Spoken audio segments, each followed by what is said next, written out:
so nice to always speak at universities. I love it. I hear that there's a city councilor here. He left? Oh no, he's here. Thank you. And I hear that there are some people from the Living Streets Alliance. Emily and Erin, these two women are fantastic. Emily created the Living Streets Alliance. And so, yeah, any city staff? No. Don't worry that there is no city staff because we were just with city staff, we are over 100. But what I'm making the case is that it's so important. Thank you, Counselor, for coming here. We need the students, we need the university to be totally interwoven with the city. And I was just talking with the dean that when she was in Calgary, she did a lot of work with the city in that sense. And it is so important. I mean, why have such magnificent university if you are not going to have any contact? You might as well have it in the middle of nowhere instead of being in the heart of the city. So you have it here is because it's a win-win.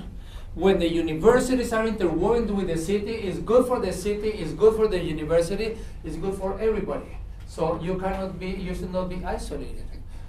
Which of you are architecture students? Urban planning? Public health? One? Landscape architecture? Landscape architects. What else? Real estate? No real estate. You know, it's so important also within the university to work with other departments. Public health is critical. It's one of the most important. Everything in the cities, at the end of the day, everything is public health. If you have narrow streets or wide streets, if you have high buildings, tall buildings, if you do have parks, you don't have parks. So since you are at university, work with other departments. That is so critical because you work so much in silos. You don't see anybody. And then you go to the cities and you do more of the same. You work in silos. In the cities, planning doesn't talk to transportation, and transportation doesn't talk to environment, and they don't talk to economic development. One of the biggest issues in cities is how to break those silos. So the time that you are at the university, you learn to work with engineers and with economic students and management and public health and education and everybody. It's so critical, it's so important. But I really love the attitude that the dean was telling me about all of you getting more engaged with the city. So this afternoon, we're going to talk about sustainable mobility. We're going to talk about urban parks and cities and communities. And I want to show some examples of cities that are bigger than Tucson, others that are smaller. Some are wealthier, some are poorer. But it doesn't matter. People always have this big issue, but I'm from a small city, or I'm from a large city. Issues are the same. We're living longer in the city of 10,000, we're living longer in the city of 10 million. If you're under 16, you don't drive a car in the city of 10,000 or 10 million. You got climate change in the city of 10,000 or 10 million. Even if some people don't want to accept it. We have population growth. Most of it is in the cities. Already 9 out of 10 people in the US live in cities. We're having public health crisis, mental, physical, emotional. We're living longer. This is exciting because if maybe the students are thinking, oh, I'm not sure if I'm studying the right thing. Don't worry. We're going to study something else 20 years from now. And something else 40 years from now. You know, we still have this mentality. Can you imagine? You think you can come to the university for 4 years when you are 18 and you are done for life? That's ridiculous. We really need to rechange the universities. That used to be okay 100 years ago. When you were to go to university when you were 18, graduated when you were 22, then you would work till you were 35, and then you would die when you were 40. But now, you're going to live till you are 90 or 100. Today, we already have about 50,000 people in the US that are over 100. By 2050, we're going to have 650,000. We're living much longer, so it doesn't make any sense that we go to the university the same 4, 5, 6 years when we were going to live till we were 40 or 50 than when we're going to live till 90 or 100. So many opportunities. Look, 200 years ago, these are all the countries in the world, this is the life expectancy. 200 years ago, we didn't have any country that had a life expectancy above 45. Today, we don't have any that have a life expectancy below 45. Any engineers in the room? No. Invite engineers, they're good. They're okay. When you ask about engineers, they're so shy to say, yeah. This is in big part of the engineers. You know, people here, they were dying because there was no clean water and no sewage, and also vaccination. So when people don't believe in vaccination, show them this, and clean water and sewage. That's what people were dying of 100 years ago, but now people are dying of is lifestyle-related issues, heart attacks, respiratory problems, depression, anxiety. That's why everything that you are studying is so related to what we're doing now. It's so important to have healthier and happier lives. That's why also we're facing an urgency. How do we want to live? That's the key element. If we had an agreement of how do we want to live, a lot of the decisions would be easier. So it's not about, are we going to have higher density on the streetcar corridor? No, are we going to have, no. If we know how do we want to live, it's a lot easier. So when I'm talking about sustainable mobility, I want to talk about walking, riding bicycles, using public transit, using some cars. You know, walking and cycling is not a joke. This could be Tucson, any street in Tucson. And people say, but you know, Gil, the weather is hot. And you know, when I was in Calgary, people say, it's cold. The weather is always an excuse. There's no such thing as bad weather. It's bad clothing. You know, and walking and cycling is not a frivolity. Walking and cycling is the only individual mode of mobility for most people. It's the only individual mode of mobility for all children and youth. If you're under 16, you might be the son or the daughter of the wealthiest person in Arizona. Your only individual mode of mobility is to walk or bike. So doing it safe and enjoyable should be like a human right. Unless you think that only those that have the money and the age and the desire to have a car have a right to individual mobility. That's why I'm also talking about democracy and human rights and equality and sustainability, because all of them are linked. So this afternoon, also we're going to talk about parks and public spaces. And sometimes I wonder if all of this, walking and cycling and parks and streets and sidewalks, well, it's important. Maybe for us it is, but for us it's obvious, but it's not so obvious. I go to many cities and I show them those playgrounds and those sidewalks, and you know what they tell me? Gil, go do some fundraising. But when I show them a pothole, they go crazy, as if a car was gonna fall there. And the media plays into, you know, this TV station hire a woman, all she does is goes and measure the potholes, and has a section on TV at 6 p.m. on Tuesdays and Fridays about potholes. And the citizens get organized to go and bother the counselor. They don't get organized about the playground, they get organized about a pothole. And then they go and celebrate when they take care of the pothole.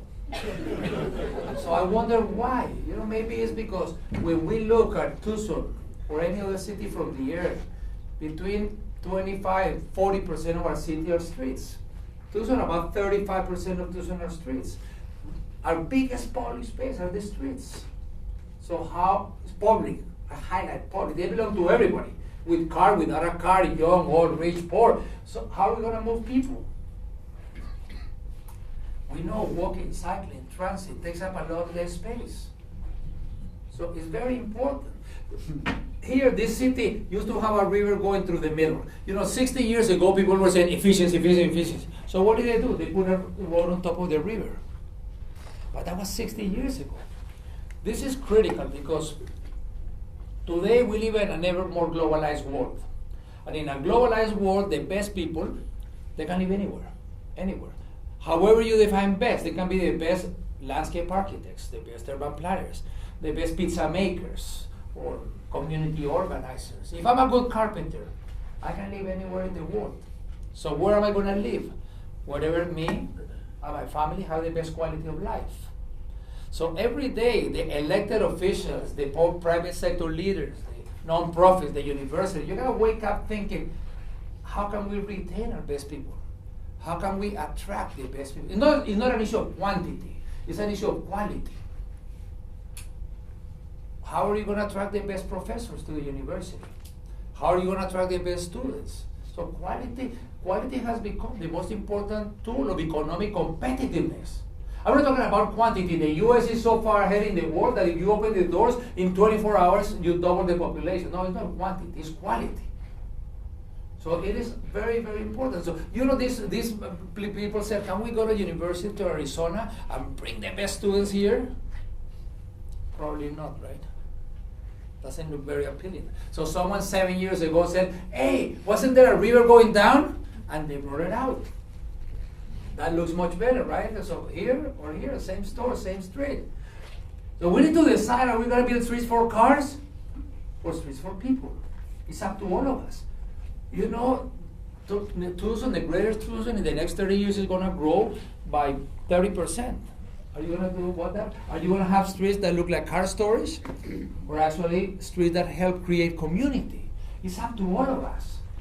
So when people say, Gil, what's a good city? I said, a good city is one where I want to sleep at home, but I want to live outside. I want to live outside. And some places of Tucson now they are looking like you want to live outside. A lot of places are looking like you don't even want to step outside. So we really need to make a great city. There's a lot of opportunity. It is really great. And I really want to thank my friends from the back row, Emily and Edward, the Living Streets Alliance, and the university and the city for inviting me. And we're going to talk about streets and cities, and we're going to talk about healthy communities and happier people. I'm going to put emphasis on equity and public health, and I'm going to have in context Bogota and 80, but I'm going to end with 8 messages. Why Bogota? Obviously, it's not the ideal city. But my previous life, I lived in Bogota. I was commissioner. Now I live in Toronto. And one of the things that I learned is that it's not about the money. If anybody tells you that they're not doing parks because they don't have the money, or sidewalks or byways, it's because they don't want to do it. I go to many cities and say, oh, we're not doing byways because we don't have the money. And then you see they're widening roads and they're doing elevated roads and highways. And it's not about the money. Also, I've been doing, now I advise many cities, but before I was doing. For example, we did over 200 parks in one term. We did parks all over the city, small ones, big ones. The Pope had come to the city, had done a mass for 1 million people, and then he left. And nothing happened in this. There were not even sidewalks for 27 years. Why nothing happened? Because change is hard. Change is hard in Tucson, change is hard in Bogota, in Copenhagen, change is hard everywhere. You try to change, and students, you're going to find the cave people show up. The citizens against virtually everything. But one of the things that you're going to learn at the university is that you should not take no for an answer. You should become a champion at finding solutions to the problems, not at finding problems to the solution. It's not about doing nice designs and then becoming frustrated because it doesn't get implemented. It's about getting things done. Find those solutions. Find that little crack through the window, run through it. So nothing happened for 27 years, and in 4 years we turned it into the nicest park for active, for passive, for contemplative. Things that people can do at their own pace, at their own time. So all of this is completely doable. You know, the parks are so important. People sometimes were asking me, Gil, why do parks with the poor people need so many things? You know, if you really care about the poor people, when the poor people feel miserable, it's in the leisure time. When they are working, the CEO of a bank or the minimum wage worker cleaning the floors have a similar experience. Maybe even the CEO of the bank has more anxiety. But in the leisure time, the CEO has theaters and restaurants and country clubs and travels and so on. So if we improve how everybody uses that leisure time for really improving quality of life. That's why also we took care of the ciclovia. What is the ciclovia? There was a small program with a few thousand people, and we turned it into the world's largest pop-up park. Walking, cycling, running. How do you do it? It's simple. Not easy, but simple. You open streets to people, you close them to cars, and the magic happens. That's why everybody has to go on Sunday. What time is it, Sunday? 10 a.m. to 3 p.m. What? Loud. I have food in my mouth. Oh, you shouldn't have food in your mouth. 10 a.m. to 3 p.m. Okay, so we made it 75 miles. Why 75 miles? We wanted to interconnect the whole city, the rich, the poor, also the parks. So this would be almost like a means also to go to other places. And we see people of all ages and conditions and children. And it's not just cycling. You know, the only bad name that actually Tucson got it wrong too is cyclovia, because it's not about cycling. People walk and skate and run and do all kinds of things. And not even those. So along the road we do aerobics and tai chi and cha-cha-cha, but everything is physical activity. And you'll enjoy it. Something, who comes? Everybody, all you need is 2 feet and a heartbeat, and you're already there. We get young and old and rich. We get 1.7 million people every Sunday. 1.7 million. And you know the nice things, it's not just about recreation. It's much more than recreation. It changes our minds. All of a sudden we understand that the streets belong to all of us. The streets are public spaces. That is something different. If they belong to us, to everybody, then maybe we can have different uses according to the time of the day of the week of the year.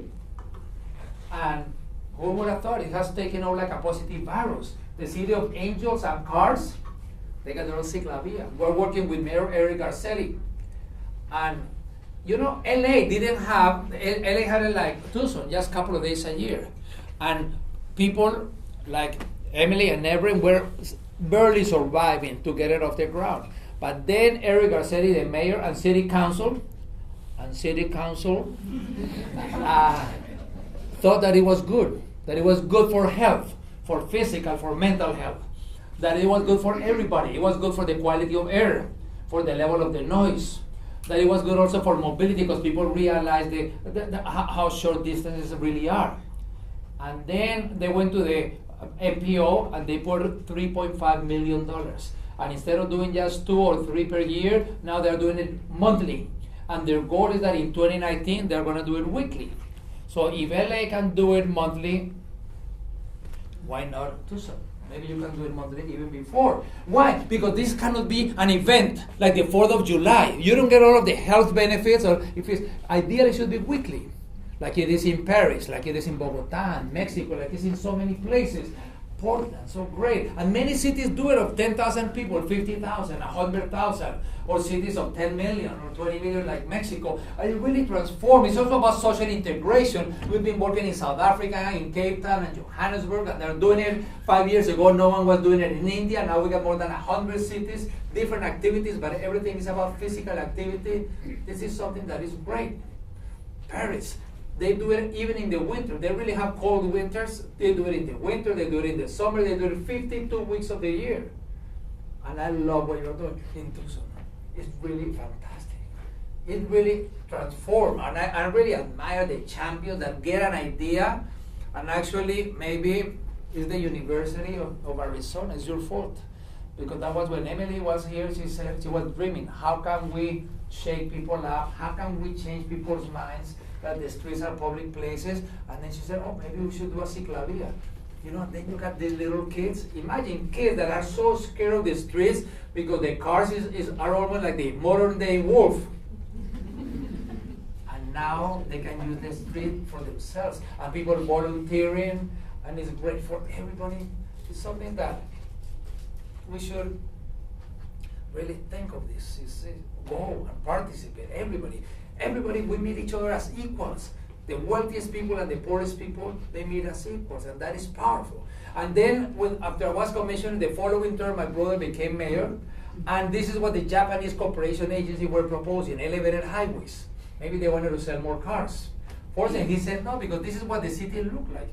Everybody used to park on the sidewalks. Just to get the cars out of the sidewalk was a huge fight. Because the retail said, oh, we're going to go broke. And they hired hundreds of people to get signatures to impeach the mayor. Change is hard everywhere. Don't think that it's going to be easy. The sidewalks, building sidewalks. You can build sidewalks that are really wide and nice. And then he said, we're going to do a bus rapid transit. People said, what? It's like a subway but above ground? People didn't think it was possible. Not even the World Bank that was going to pay for it. This used to be the public transit. And this is, it turned in 36 months from idea to implementation. And this line moves more people than 90% of the subways of the world. You know what makes public transit work is not if the wheels are rubber or metal, it's if you have dedicated lanes or you don't. And that is part of democracy. And also how to get to public transit, because transit is not gonna pick you up in your house and take you to your destination. So we're gonna make it nice and easy for people walking and cycling, so improving the public places around it. And in 3 years, 175 miles of protected byways. And Bogota is a very poor city compared to Tucson. 175 miles. And went from a few thousand to 500,000, always separating pedestrians and cyclists. And something that is important is creating a grid. Some of these places were so poor that it's even impossible for you here in Tucson to imagine the level of poverty. And why do we need to have really nice sidewalks and bikeways with nice trees and lights and so on? By the way, when I say it's not an issue of money, it is an issue of priorities. There was not enough money for everything, so I had to choose walking and cycling or cars. And then my brother said cars, they can do, a future administration will take care of the cars. So this is some of the, so it's important. Having good quality is important for safety, but it's even more important because it is about, we need to dignify the pedestrian, dignify the cyclist. And that is so important. When I'm talking about walking, I'm talking about anybody that moves at the speed of the pedestrian. But now I run 2 organizations, 880 Cities and World Urban Parks. And I tweet lots of images and videos on that. And if you have comments, welcome. And World Urban Parks, what is it? We hope that Tucson becomes a member. The World Urban Parks, we want everybody to share experiences. That's part of it. We need to help and share. A lot of cities in the world can learn from Tucson. Tucson can learn from a lot of other cities. That is something that also we need to be more generous between the cities and help each other. We got conference like next Monday in Mexico, or the World Conference in Melbourne. We get different committees from children and play and nature and older adults and healthy parks, healthy cities. That is the website. But everywhere I go, people ask me, oh, what's 880 Cities? 880 Cities really is not about walking or cycling or streets or sidewalks. Those are the means, not the end. The end is how can we have successful cities. I like to go and see the venue the night before, and I was in Warsaw, and I went to where I was going to speak, and I see all of these people dancing. How am I going to compete with them? And then I see the DJ Vika. One living longer. She's an entrepreneur. She owns the equipment, goes, sets up the speakers, everything, and goes city to city, park to park. But it's about that. That's vibrant cities and healthy communities where people are going to live happier. And everywhere I go, people say, Gil, is this intersection safe? Can my children walk to school? Can my grandparents ride their bike to the park or to get eggs or milk? Can they walk to the tram? Look, you don't need to be an engineer. We don't have any engineers here. You don't need to be an engineer, that's fine. You need the 880 common sense. Unfortunately, common sense seems to be the least common of the senses. 3 steps. Step number 1, think of a child that you love. Your sisters, your brothers, nephews, grandchildren. Once you have that child in mind, step number 2, think of someone around 80 that you love. Your parents, your grandparents, brothers, sisters. And when you have the child, the older adult, then go to step number 3. Will you send them across that intersection? Will you send them walking to school? Would they feel safe?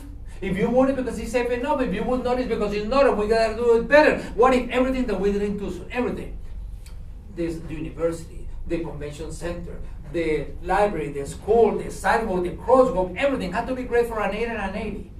It's not 8 to 80. It's 8 and 80 as an indicator species. Because if it's good for the 8 and it's good for the 80, it's going to be good for everybody. From 0 to over 100, we got to stop building the cities as everybody was 30-year-old and athletic. And build great cities for all. The reality is that over the last 80 years, we've been building cities more thinking of the 30-year-old and athletic. And like Ashton said, we cannot solve the problem by using the same kind of thing that we used when we created it. So let me take you through 8 messages. The first one is that all of you, everybody, should be a guardian angel of the gentle majority. What is the gentle majority? It's the children, the older adults, the poor. Gentle is because they are not the squeaky wheel. When you are doing public meetings, the poor people have 2 and 3 jobs. The children are doing homework or sleeping. When we evaluate any city, we should evaluate it by how do we treat the most vulnerable. It's not about how many Fortune 500 companies, no. It's by how do we treat the vulnerable. It's about changing and opening our minds on what the public space could be. Let's just do a paint it, and this is having the pedestrian be visible. And let's do it. And don't think that this is nice just because the children, they're going to have fun and games. Of course, it's going to be fun and games, but also playing. That is how children learn. That's how they develop muscle strength. They develop their cognitive thinking, the capacity to concentrate, to learn languages, to socialize, to develop friendships, to develop a sense of belonging to the neighborhood, to the city, to the world, to the human race. Playing is absolutely important, and we should have playability everywhere. That's why we should have a world that in Tucson and everywhere, people should have a play area within a short walk. So let's start doing parks wherever people don't have a play area. And not only children, all children. Let's not treat children like everybody the same. For example, we work with Urban 95, with Van Leer Foundation from the Netherlands. What does a city look like? From the height of a healthy 3-year-old, 95 centimeters, which is, get on your knees when you go out and take a look at the sidewalks and the parks and so on. Maybe on a sidewalk where you have cars parked, you don't mind if you are an adult because you can see above the cars, but when you are 3 years, no. So we need to think, what does the city, when we do bikeways? So we really need to work on this. We need to think of the children in the cyclovia. These are going to be the future engineers here at the university. New York thought that they had a park within walking distance of everybody, and they did not. So they said, how can we do fast? What belongs to us? The street, the school, the library, the sidewalk. They went to the schools and they said, this horrible pavement, that this is the playground of 90% of the schools in the US. We'll make a real playground if and only if we make it a school park. So with TPL, they transform into this. Look at all of those trees and all of that green spaces. Why the green spaces? Because the children have less attention deficit and hyperactivity disorder in green spaces. But they haven't done 1 or 2. They have done 221. They have increased by 25% their playgrounds without buying 1 inch of land. And that is how it is in Copenhagen. All of those are schools, the playground for the kids during the school hour, and then for the community after the school hour. And if you don't have a school, let's take over a street and make it a play street. But we need to change. So what role are we going to play? That's what we want all of you at the universities to come up with different ideas. And if a child has a park, obviously everybody's going to have all their adults. This is so exciting that we're living longer. It's what I call them, Studio 65. In the history of humanity, the people that have ever lived to 65, half are alive today. Half. This is amazing. Fantastic. Look, just 100 years ago, there were very few people over 65 in the US. And look how it's growing. The 65 are going to double. The over 80 are going to quadruple. And people are happy and enjoying life. And people are not thinking about retirement. People are thinking it's about retirement. Maybe we should create a movement, the 65 plus alive. Because the biggest waste of resource in America is called older adults. People retire and we cross them out as if they had died. Except that they got 20, 30, 40 years left. They are healthier, they are wealthier, they are more active. They have more knowledge, more experience. They could be magnificent collaborators. We think of the older adults as takers. As if they got a dollar sign on their forehead. They are not takers. They say, the people are coming for a meeting. Well, they want to. No, they don't want subsidies. They want to collaborate. They could be teaching English to the immigrants, tutoring kids in the schools, organizing Tai Chi and yoga and walking groups and so on in the parks. Here at the university, 20-30% of the courses should be for older adults. Older adults are hungry of knowledge. They want to learn about urban planning and music and history and science and gardening. In the US, if we had been born 200 years ago, the life expectancy was 39. Today it's double. We have learned how to survive. But when we have so many issues, public health and climate change and so on, we need to learn how to live. So part of the university, at the end of the day, what you are learning in the university is how to live. And with the older adults, a lot of it is about the built environment. So how are we going to live? And open your minds about what older adults are, because people say, older adults, they are on a bed with oxygen and all kinds of things. No. But even then, they can be very happy. My mom is 87, she lives with oxygen, and in the daytime she spends 3 hours gardening. The media is telling us what older adults look like. But I'm going to remind you, because sometimes the students think that older adults are very far from you. This is what people in their 60s look like. 65, Christine Brinkley. This is in their 70s. This is in their 80s. This is in their 90s. And of course, also, there are some on wheelchairs and walkers, and that's fine because they can also be happy and they can also contribute and they can also have a happy and joyful life if we create cities that are fun and exciting for everyone. For example, we gotta work on multi-generational. I love this skateboard park, not only because it has a beautiful tree in the middle, but because it has a nice cozy area for parents, for grandparents. Every time we do in Tucson a playground or a skateboard park or any facility, let's have a nice cozy area for parents and grandparents. Imagine the magical bonding of grandparents and grandchildren if they go to the park and they have a place to sit and have a coffee and socialize. So that bonding of grandparents and grandchildren can really be magnificent. And of course, the older adults, they gotta have different facilities, lots of benches, walking paths. And not only walking paths, restaurants and drinking fountains and so on. Walking is so, but also there are so many activities, dancing, yoga, tai chi, bird watching movies. So many times I find the cities is easier to find the millions to do the park than the thousands to make it work. We need to have those uses and activities, the thousands, the group with bird watching. But it's not only just having the possibility, organizing the group. Loneliness is very, very important. Many universities are having big issues of suicide because of loneliness. And now universities are having special programs. Older adults, the two biggest issues of older adults is called mobility and isolation. That's why in the UK, 2 months ago, they created the Secretary of Loneliness at the same level of Secretary of State or Secretary of Defense or Secretary of Loneliness. We need to work on this issue because it's affecting everybody. And part of it is organizing the group, not just having the path to walk. No, organizing the walking group, organizing the knitting group, organizing those activities. And then I said children, older adults, and the poor. I'm talking about equity. I'm not talking about equality. To explain this cartoon is very simple. This is equality. No, some people are starting so far behind that some need 2 and 3 boxes. Others don't need any box. And someone saw this, equality, equity, said this is reality. Big problem. But maybe here at the university we need to open our mind and say, this is not just about moving boxes. Maybe think outside the box and take out the wall or do something else. We have not done a good issue with equity. The US is the wealthiest country in the world, and we got over 13 million children living in poverty. These are the 35 wealthiest countries in the world. And the US is one of the worst. 1 out of 5 children living in poverty. You say, how are we going to do better? Well, you just saw the Olympics in South Korea. Well, in South Korea it's 1 out of 16. In Denmark it's 1 out of 37.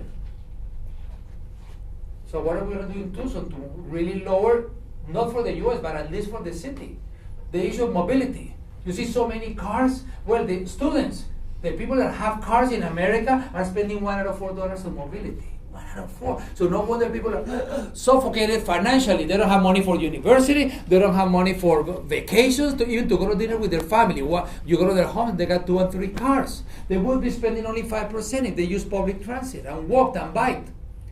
That's why investing in public transit is so important, because if you could walk and bike and take public transit, you could be a millionaire. Imagine the American Automobile Association says that the cost of a small car is $8,500. The American Automobile Association, they promote cars. So it might be even more than that. What are you going to do? You got $8,500 in your pocket this year and $8,500 next and next and next. It's going to be great for the local economy because you're going to spend it in the restaurants. You're going to spend it fixing the house. The young people like you in the US, in the last 4 years, the 16 through 24 purchased fewer cars than any time in the last 40. Got fewer driver's license. People are paying higher rent to live in the downtown, like the one that you are building in Tucson, than have pay lower rent and have to depend on a car. So, from the point of view of equity, I've worked in more than 50 cities in the US. I go to cities where, I go to a place like here in Cleveland, the life expectancy here is 64. 10 minutes away is 90. And it's not because it's Cleveland. You go to Washington, you go to New Orleans, almost every city. I don't know what is worse, that this is happening or that people are saying, oh, this is normal. The life expectancy here is 55 is because they drink too much beer. Or it's because they are lazy. What? and the landscape architect and the urban planning, all of you really have a lot to do with this. Go and visit this. You're going to walk these areas, and you're going to see that there's not even one grocery store. Instead, there are 4 times more convenience stores than in that area. There are no parks, and if there's any, it's totally destroyed. And the quality of the schools and the sidewalks and so on. You're going to see that in some places of the city, you got 5 times more parks per 1,000 people than in the others. So we have a great opportunity in so many ways. I'm going to be much faster with the others, don't worry. But we have a huge opportunity. Look, students, we got 3.5 billion people living in cities. In 40 years, it's going to be 7 billion. And it's going to be nice and civilized. People walking and cycling and transit. Within your lifetime, within the lifetime of the students of the university, we're going to increase by 3.5 billion people living in cities. How are we going to do it? We're going to do it right. Let me give you an example. In Mexico, an hour from here, the 90 largest cities of Mexico in the last 30 years increased the population by 2. Which is good, not good or bad if you do it right. But at the same time that the population increased by 2, the footprint increased by 11 times. 11 times. How are you going to be sustainable financially, environmentally, economically, in any way, if you are increasing your footprint in 30 years by 11 times? How are you going to bring water and sewage and education and jobs and public transit and so on? The U.S. is going to grow by 120 million people, like about a third of the population in the next 40 years. There are many in the forecast. So you're going to have to do between 50 and 60 million homes. So if that is going to happen in the U.S. and in the world in the next 40 years, let's see what have we done in the last 40. Because if what we have done is good, okay, no worries. Let's just do more of the same. Well, in the last 40, this is what we've been doing. These 8 guys have more wealth than half of the population. Imagine the political power, the economic power with the media, with everyone. This is how we've been building cities all over the world. Because we thought that housing was just an issue of supply and demand. So we're sending the poor people to the worst places, the further away with no public transit. Housing is not supply and demand for a simple reason. There is no supply and demand. I love supply and demand. If I'm building these clickers and I charge too much money, then you build them and charge less and the price comes down. But the land is fixed. It doesn't matter how much demand there is not going to be any more land. So if we think that it's going to be supply and demand, that is what's going to happen. We've been really thinking much more on car than on people's happiness. And this is how we've been building the cities. 2 days ago, I was in LA, and this is the 405 in LA. And this, and the emerging economies like China, Russia, Brazil, they are doing exactly the same. This is absolutely horrible, totally unsustainable. This is all of Florence, Italy, and one highway intersection at the same scale. And by the way, the cities do not decide the amount of population, but the cities do decide the how.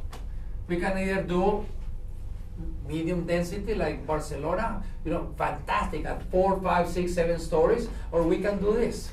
This is how we've been growing the U.S. in the last 40 years.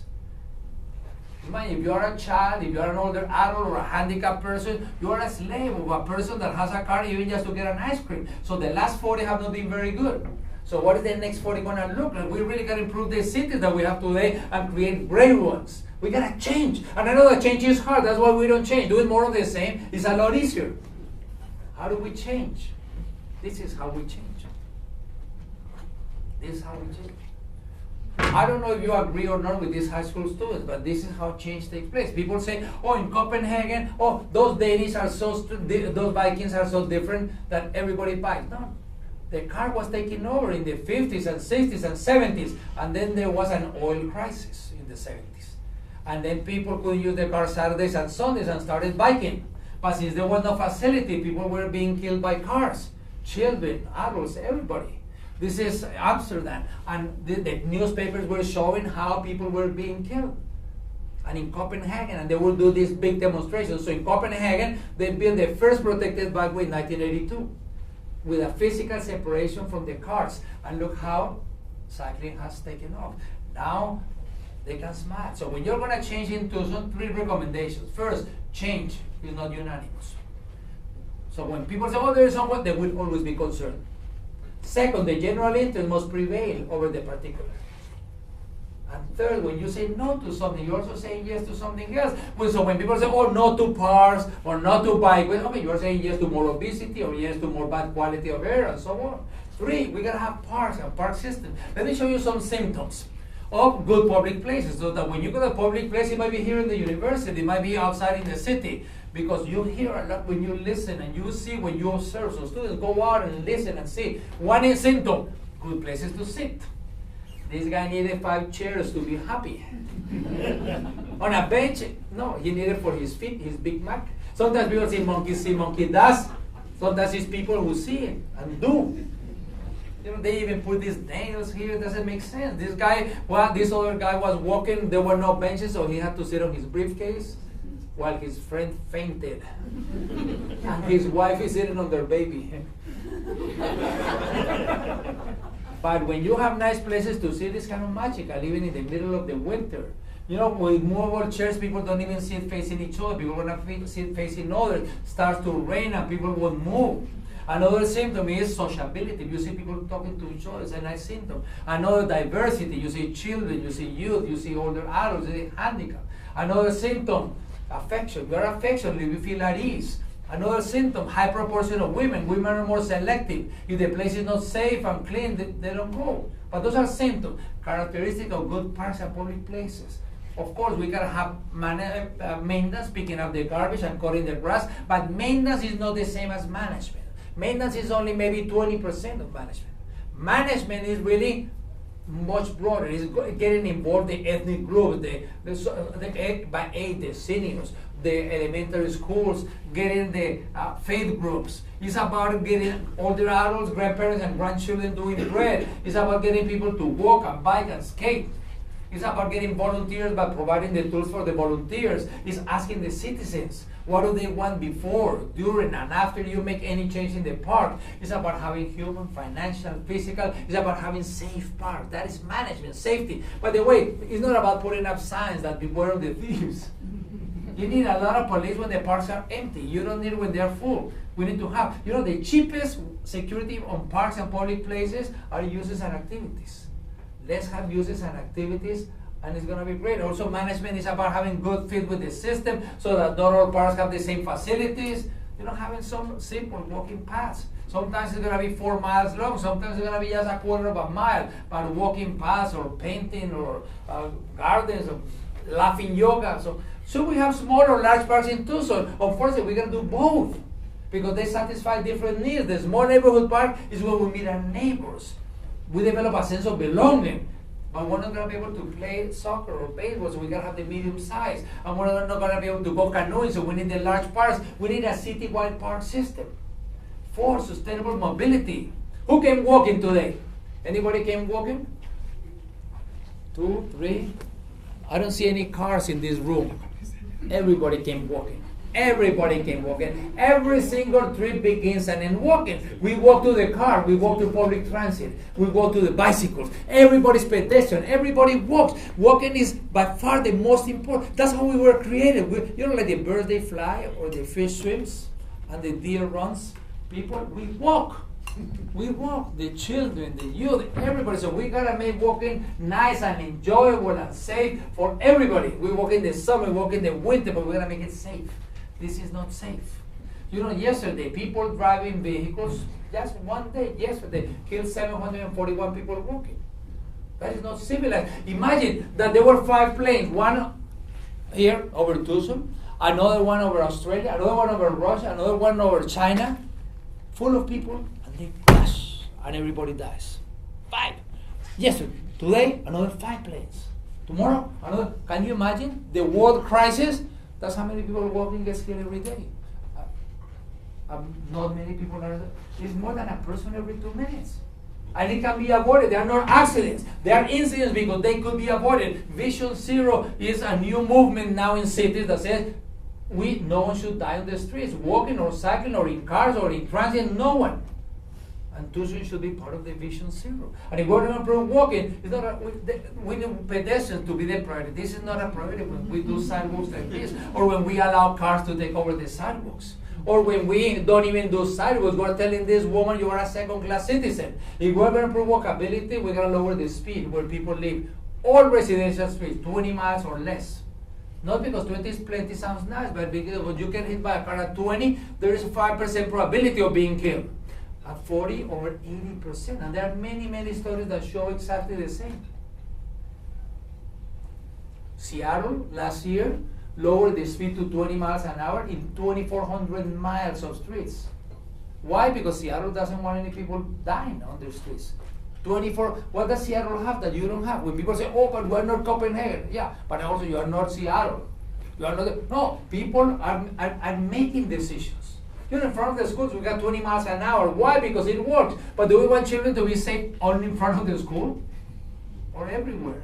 You know, we know that if we put a small island on the crosswalk, we eliminate more than half of the incidents. That's what I'm saying. These are not technical things. Why are we having crosswalk without islands? When we know that we're going to save lives because the children go on a field trip, they're not crossing one line, so some of them are going to wait. Older adults are killed 3 times as many as the proportion of the population in intersections. So sustainable mobility is not just walking, also riding bicycles and transit and cars. I'm not saying that this is the end of the car industry, but the way we use cars is changing very, very fast. But if we define our city around cars, what do we get? We get more cars. And then we have to invite our friends to help us cross the street. You know, the cars are going faster, the streets are getting wider. Don't get your streets wider in Tucson because this is what happens. And then what do? We build more roads. You know, building more roads or widening roads to improve transit is like trying to put out a fire using gasoline. It does not work. But if we define a city around people, then we're going to get healthier and happier people. That's what the Living Streets Alliance is about. It's about redefining how do we create the cities and the new uses of cars. You know, older adults are terrified of losing their driver's license. Someone has done a study that the psychological impact is as if they are being diagnosed with cancer. It's not because they love cars. They love mobility. They want to age in place. And people say, oh, but everything is nice now because of the driverless cars. Do you think that when you're in a traffic jam, you know, the traffic jam is being done by cars, not by drivers. This could be driverless, peopleless, or whatever. If we don't change our behavior, this is what cities look like without driverless cars. And this is how they're going to look like with driverless cars. We're going to need less parking space because more people are going to share, but there might be many, many, many more trips. You don't even need a driver's license. You know, you can be 100, you can be 5 years old. You might even have a car without people. So there might be a lot more congestion, a lot more sprawl. So it can be heaven or hell. It depends on how do we define this. Riding bicycles, you know, this could be Tucson. How wonderful, how cool that this is the school bus or the older adults, you know.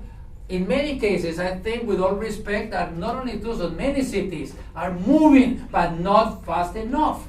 By the way, Tucson also, you need to benchmark, you need to be bold and benchmark with good cities. If you, honestly, if you want to find cities that are worse than Tucson, in 5 minutes you can have 1,000 cities. But if you compare yourself with cities that are worse, eventually you're going to look like those. No, analyze which cities of similar size and weather and income which have the best mobility and the best quality of life and the best older adults and the best children and the best environment and the happiness and so on. Because otherwise you're just going to be like this other turtle and say, oh, I'm slow, but I'm ahead of you. Of course, you can be ahead of many, no, but you gotta compete. Like you gotta compete with the Copenhagens. You know, by the way, the weather there is horrible. It rains all year, but they bike because at one level is for cars, 3 inches higher for bike, 3 inches higher for pedestrians, and 41 out of 100. In the downtown is 61, but they're not saying 41 is enough. No, now they want to go to 50. And men don't need shirts in the summer, or women special shoes. And then you have these beautiful bike shares that have a GPS and they got all of these things. But once people are biking, you know, it's beautiful, brand new bridges. Look, with the snow and all of this, and 16,000 cyclists have gone by. This goes to zero every night at midnight. I took the photo and it was like 9 p.m. But it's not just the 20 to 15 spandex. It's everybody, the regular people. Making it nice. And if we brought back ability, please, it's not about painting shadows.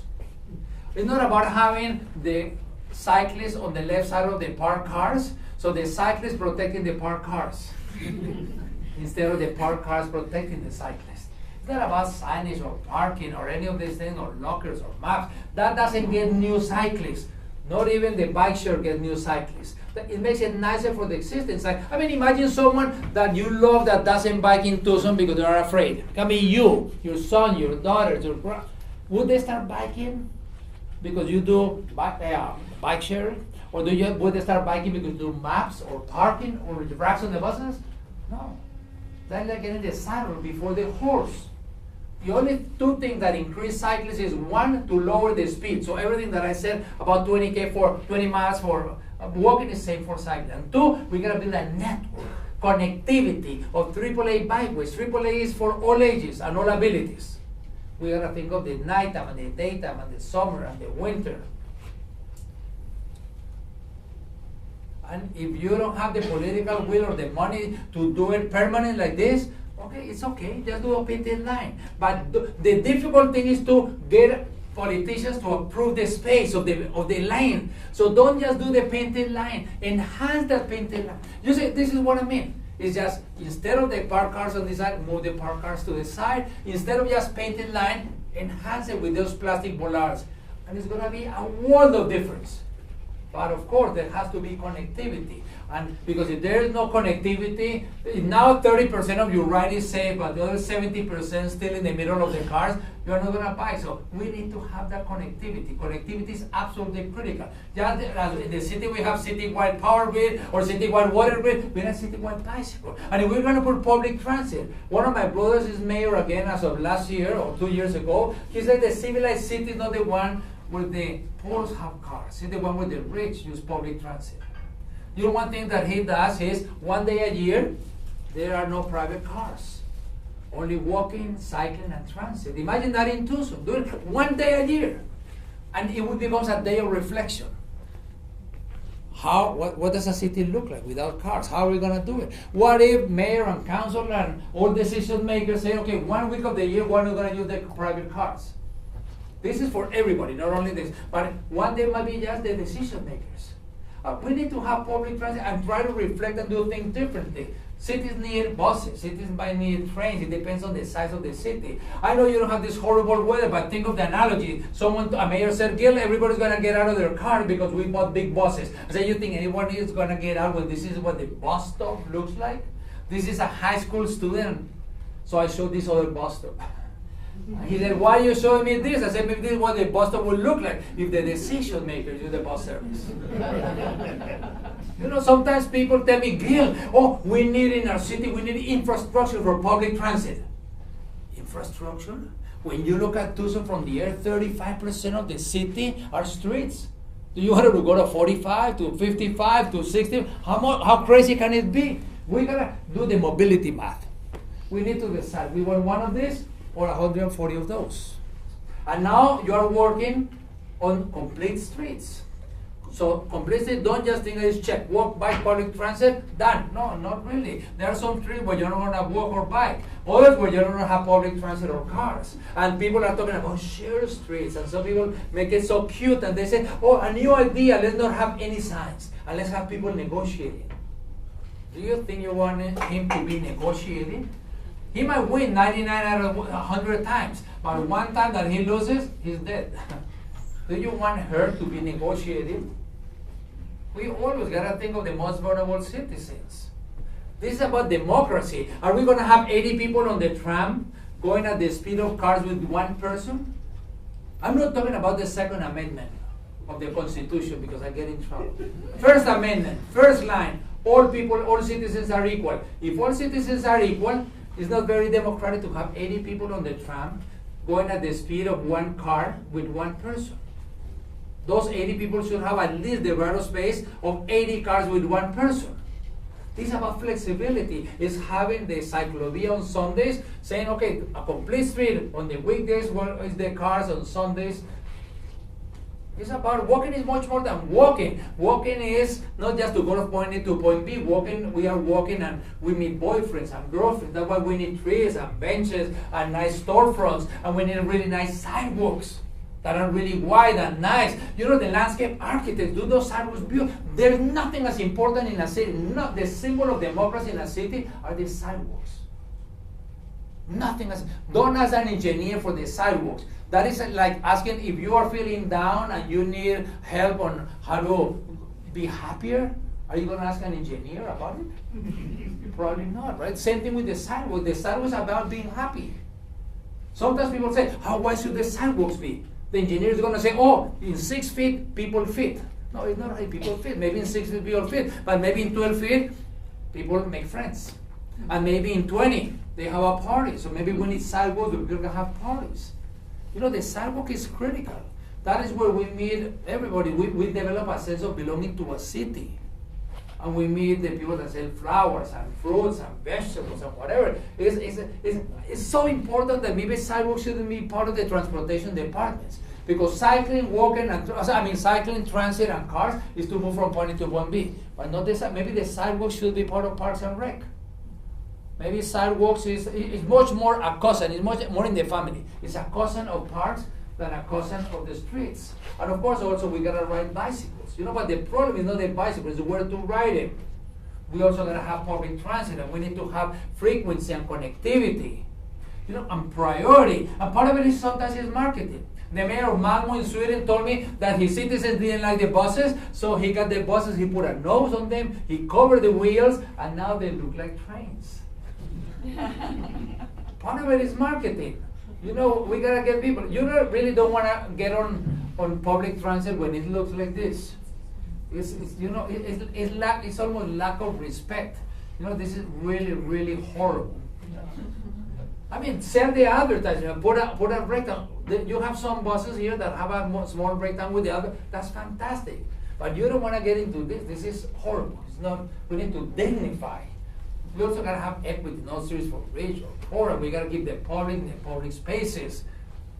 So it's not just check on this. We really got complete. They really gotta be complete. 6, everybody learns from everybody. I know that in Tucson you might be thinking that you are different. You got nothing in common with Copenhagen or Bogota, that you are unique. Like Margaret Mead said, always remember that you are absolutely unique, like everyone else.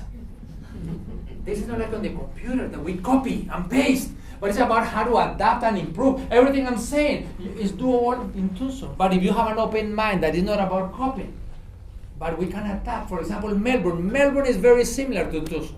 Same weather, 110 degrees in the summer. And so 30 years ago, it would not have been one of the top 300 cities in the world. Even they made fun of themselves, an empty, useless city center. But magnificent people have transformed the city. It's so nice what they have done. It's totally revived. For example, doing public art. But not for the cars at 60 miles an hour, for the people at 3 miles an hour. Planting trees. A street without any trees, and the same street with trees, is totally transformed. The trees are good for walking and for cycling because of the shade, and it's good for business, and it's good for everything. Also, having public transit, investing in the public transit is critical. Sometimes even taking out the cars and making only pedestrian and transit, and having also improving public spaces. They had all these lanes that were dark and dirty, and all of a sudden look how they were transformed. But the city helping, getting together, the city and the community and the university. The city said, why do you set up a business? People say, oh, but it's the laneway. I'll give you the seed money. So I know it's risky, so I'll give you $50,000 as seed money. And they do art, and they sell flowers, and they have restaurants, and they have created all kinds of wonderful things. You know, it's about improving the furniture, the street furniture on the city. The river was full of factories. They have the Yarra River through the middle of the city, 30 years factory. They took away all of the factories, created fantastic linear park and higher densities. And look some of the things that they have done. It's really amazing what they have transformed. Sometimes people like to go to Australia and go to Sydney. You know, Sydney, God was more generous with Sydney than with Melbourne. But maybe God gave more smarter people in Melbourne because they have transformed Melbourne into a magnificent city. No one wanted to go to Melbourne to live in the downtown. Now everybody wants to live in the downtown. Thinking about density, because here in Tucson people are so horrified with density. No, density, you can have a 40-story building, or you can have 5-story buildings next to each other, like the ones we saw from Barcelona. Let me give an example that is very applicable to Tucson. They said, okay, in the downtown here we can have higher density, but in the suburbs, whenever we're going to do a bus rapid or a tram, let's increase the density. This is like Tucson. Everybody that lives here, they don't have within walking distance an ice cream place or a coffee place or nail salon or barber shop or anything, because such low density, and you cannot have public transit with this low density. So they said, okay, we're going to improve public transit here, but we need to densify. Not the whole neighborhood, all of these can stay the same, but where you have the bus rapid transit or the tram, you're going to densify. Not with 40-story buildings, no, with buildings that are no taller than the width of the street. And they show people, you know what, this can be so much nicer, and then you're gonna have public transit. And yesterday I went running up and down the tram lane, and I saw, wow, all of this could be really transformed. This could be such a magnificent lane if you had 4, 5, 6, 7-story buildings. You know, what's worth saving here? Nothing. Make that a 6-story and it's going to be fantastic. You're already doing some of these buildings, but there has to be many, many more. Imagine this, when you turn this totally transformed. So it is doable. So things that are happening in Maryland is vibrant and exciting and so on. Take advantage of the New York effect. I like New York not only because I like to run there, the marathon, but because these people, Janet Sarikan and Amanda Burden, transforming New York. This is what happens when you only paint lines for bicycles. You get cars and kamikazes. So they said, no, we got to do it for everybody. And they started painting lanes, creating lots of pilot projects. Pilot projects are things that you can do for 2 years, for 3 years, for 1 year. And then you tell people, let's see if it works. People are so much more open-minded when it's a pilot. Look at these crosswalks. You have so much better weather than New York. You should have prettier crosswalks, pocket parks. Look at this. And again, it's the pilot projects. Because then when you're going to do a pilot project, you say, okay, we're going to get rid of these cars and we're going to do a park. And people say, oh, this woman, she's crazy, but let her do it because it's only for 2 years. So Janet comes in with the paint and the umbrellas, and that's the park. 2 years later, they take out the paint and they put the real one. Be bold. Who would have thought that Times Square was going to be pedestrian? If you had said that 10 years ago, they would have thought you were crazy. Well, they went from this to this, and they made it pedestrian. And now it's something that is fantastic, and so many people are adapting and improving. And when I say that, don't worry about the size. The other day, do you know Shania Twain? I don't know if the young people know Shania Twain, the singer. She's from Phoenix, 43,000 people. The mayor called me and said, Gil, come see this park. And I said, why? She said, because 2 years ago you came by and you were talking about the New York, the pilot projects. Well, she, instead of saying, oh, New York is 8,043,000, got nothing, no. She said, I'm going to pay attention. She heard pilot, and she said, oh, maybe it works here. She went back to Timmins, put out the planters, got out the chairs and the tables, and created a linear park in front of City Hall. And now it's a fantastic place, so it can happen. A city of 40,000 people. Buenos Aires, much bigger. The Minister of Transportation went to New York she's the Director of Human Mobility. That's walking and cycling, but they call it human mobility. And now they have transformed more than 100 blocks in the downtown Buenos Aires and made them into pedestrian. This used to be cars parked, cars moving, and now it's people. It's totally changing, and a lot of this area. So it's about looking and improving and adapting and seeing what others have done and seeing how it has worked in Seattle, the 20 miles per hour, and then do it. You know, here they used to be so proud of 16 lanes of cars. Well, they took 6 lanes in the middle. They created bus rapid transit. So let's focus on the benefits. This is not really about living streets in itself. Living streets is important because living streets has benefits to the culture, to the environment, to recreation. Let me give an example because you can have benefits for each one of these. Health. Is this what the future looks like? We really have a lot of problems with obesity because of a heart attack and respiratory problems, anxiety, cancer, depression. 1 out of 3 people are obese in the States. These are the 35 wealthiest countries. Again, the US is last. And if we don't do something about it, it's going to go to 44. When people say it's always been like this, no, it's not always been like this. 20 years ago, no state had more than 20% obesity. Today, there is no state with less than 20% obesity. So we got to work. We got to improve those lunches. We got to have farmers markets all over Tucson. We got to have gardens so that children learn that the tomatoes don't come out of a factory. And of course, we also got to be active. Being active is going to be good for everything. Diabetes, heart attacks, osteoporosis. It's almost like a magical drug. And it's not about doing marathons. It's just 60 minutes a day for children, 30 minutes a day for adults. And no easier way, or not only easier, the only way that it has been done anywhere in the world is if we walk or bike as a normal part of their life. It's not through sports. People love sports, but they do it once a week. At best, twice a week. No, we needed to do 30 minutes a day, 5 days a week or more. And all of this is going to be great for physical activity. And it's good because already 1 out of 10 people have diabetes. But also 1 out of 10 has depression. And there is no health if we don't have mental health. Depression is already the world leading cause of disability. If we have contact with nature, it's going to improve our mood. This is not just because it looks nice. It's also because it's going to be good for the health. If our neighborhoods are green, we're going to have less depression, anxiety, stress. So we're going to have nature everywhere, in our homes, in the streets, in the libraries, in the schools, in the university. And we got to ask the community. The community is the expert. We honestly need to listen to the community. What is it that they want? Because they don't want just yoga. Maybe they want to have pizza always. Very popular in the parks. We also got to have people painting or doing all kinds of activities. So, and let's listen. Sometimes we do workshop with children to see what is it that they want. Engage children, not because they're the future. It's because if we educate the children very, very well, they will go home and educate their parents. And it's great about how do we want to live. And in the cyclovia in Tucson, I learned, don't be blue, be happy. So I just want to end by saying, please, let's think about the box. These are not technical issues. These are not financial. These are political. With a big P. A big P means that everybody needs to participate. All of the students, the professors, the elected officials. We need to build alliances, like a three-legged stool. One of the legs are the elected officials. But we want elected officials that want to do as elected officials, not that we just want to be. We need public sector staff.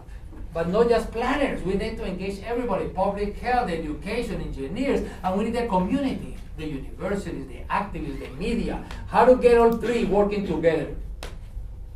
Having a clarity on the sense of urgency. And then you develop a shared vision of Tucson, and then you have action. If you only have the vision and no action, then you become frustrated because you know what needs to be done, but you don't do it. Other cities have action, but no vision. They do a little. They're doing all over the place. It's like a Frankenstein. It's total chaos. But if you have vision and you have action, then you have living streets, creating cities for all people. And you're going to move from talking to doing. And last, I want to ask you to think, do now. Do like impatience and orchids. What are impatience? Things that you can do now. Today, next week, this month, over the next 12 months, what can you do that is low cost, low risk, and high visibility? Then do the orchids that are higher cost and longer term. You know, the other day I was at a city and a woman said, Gil, when I'm walking home, the sidewalk is very dark. I said, yeah, but what are the impatience? It's low cost. She said, no, it's very low cost because when I'm walking, the sidewalk is very dark, but the street is very well lit. She said the street don't need as much lights because the cars already have lights. All I'm asking is for someone to go up on the ladder and turn 90 degrees the light. She said it's the same light, the same cable, the same post. Oh my God, the cities have so many great ideas. And then the orchids. So, because at the end of the day, it's about creating a vibrant Tucson with healthy communities where all people are going to be happier. So, the university, let's do it now. Thank you.